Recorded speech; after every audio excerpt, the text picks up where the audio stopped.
Nous voilà dans une situation qui n'est pas rare. Et pas seulement dans l'entreprise, n'est-ce pas?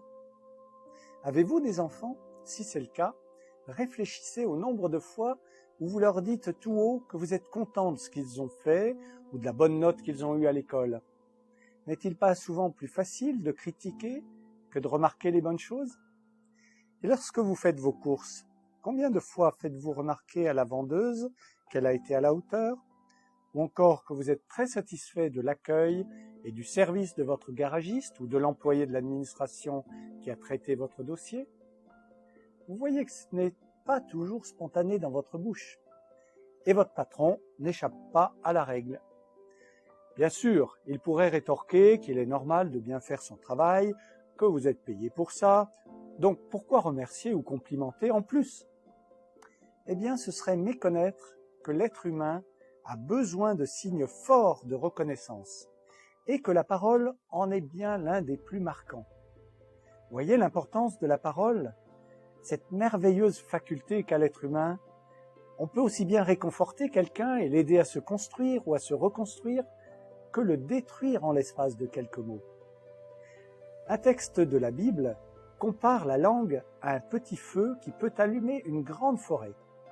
Et ce texte la compare aussi à une fontaine qui pourrait faire jaillir aussi bien de l'eau douce que de l'eau amère.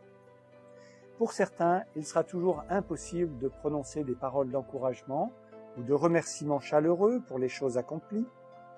Peut-être que c'est le cas de votre patron.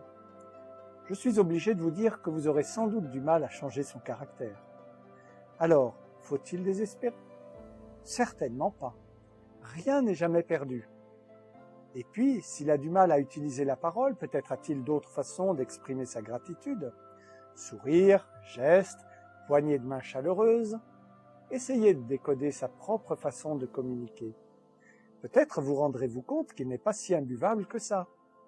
Par contre, si tout est systématiquement négatif dans son attitude et ses paroles, vous pourriez lui faire remarquer respectueusement que vous en êtes blessé. Ne dites pas « vous me blessez », ce qui serait une accusation ne servant qu'à renforcer ses propres défenses et son agressivité. Ça ne résoudrait en rien la situation. Mais partez plutôt de vous, de votre ressenti. Dites « je me sens blessé par vos paroles » ou par votre attitude envers moi.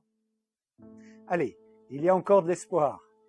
Si vous communiquez correctement, cela peut interpeller cet homme qui paraît si froid.